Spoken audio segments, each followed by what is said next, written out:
Pesach Sheni. Pesach Sheni, as we know, is a holiday instituted in the Torah for those who were unable, due to reasons of impurity and defilement, to bring the Korban Pesach on the original date of the 14th of Nisan, so they had a make-up day on the 14th of the month of Iyar. In later generations, this became a minor holiday, a holiday where Tahanunim, Anna, is not said, and it's a Yehi Shem day. But there's another very interesting custom associated with Pesach Sheni. First of all, our later Hachamim, the Aharonim of the Sephardim, specifically the Hida, B'Chaim Palachi, and B'Yosef Chaim the Ben Ish Hai, all refer to Pesach Sheni as a holy day. They say Ki Kadosh Hayom. It's a holy day, and therefore you have to increase your happiness on such a day, and as such, some people would have certain sa'udot. Nowadays, we hear about a custom of eating a piece of masa on Pesach Sheni. This was never our custom among Sephardim. In general, this didn't exist. It only existed among Jews in parts of Jerba and Tunisia, but otherwise it was unknown among Sephardim. But an interesting custom that came up is the association between Ribbi Meir Baal Hanes and Pesach Sheni. Ribbi Meir Baal Hanes, as we know from the Mishnah and from Midrashim, was a very holy, saintly Hacham of old, and his passing became associated with the 14th of Iyar. The funny thing is that this wasn't known until 1867. Around 1867, the rabbis of Tiberias, of Tiberia, decided to rebuild his tomb, his sanctuary, and associate the 14th of Iyar.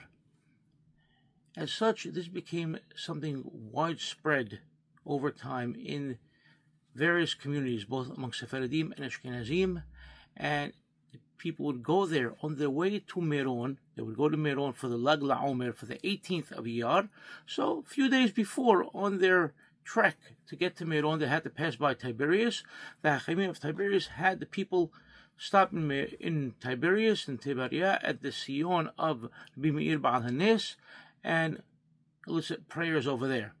A special reading of prayers, associated with the readings and the mentions of Ribbi Meir Baal Hanes, was called Meir Bat Ayin. It was first published in Jerusalem in 1892, then in 1898 in Tunis, then in 1905 in Baghdad, and from there it spread out throughout the Sephardic world. And so even in Halab, where they weren't necessarily making the trek to go to Tiberias, they would be reading from this book. It wasn't a widespread custom. It was done among certain hachamim, certain pious, saintly individuals would do it. Obviously, people would go to Eretz Israel. There was a very strong connection between the rabbis of Syria and Israel and those that would make that, that visit, if you will, to Tiberias as well as to Meron. But this connection to Ribbi Meir Baal Hanes was a strong connection to the Hachamim of Halab and to the people of Halab, because they used to give tzedakot, they used to give charity to what was known as the Kuppah of Ribbi Meir Baal Hanes. And even though the rabbis of Tiberias claimed that money should be going to them, this became an ensuing, battle, if you will.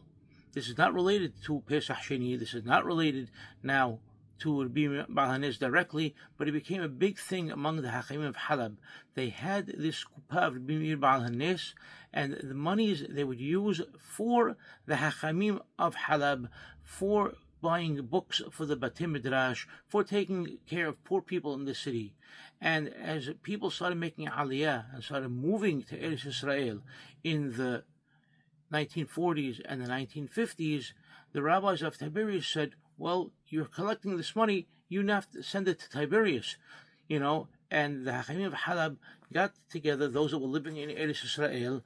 They had basically a gathering of all these rabbis of Halab in Israel, and they put together a halachic ruling. This is pretty much unknown, and they put this together in 1954, saying, we are still an independent community, even though we may be not living in Halab and we're living divided, and even though we call our kuppah the kuppah Ribbi Meir Baal Hanes, we still give it to our own people and to our own yeshivot. And in this ruling, they specifically mention which yeshivot they give it to, what kind of situations they give it to. So even though they had a strong connection to Ribbi Meir Baal Hanes, and they'll connect them with Pesah Sheni post 1867, and especially post 1892, when these books started being published, and some people were reading from them, they still had this independent feeling. So today's Minhag of the week has to do with both tradition as well as history. Have a beautiful holiday, and as the Hachamim say, Yerbeh Simcha B'Yom Kadosh Hazeh.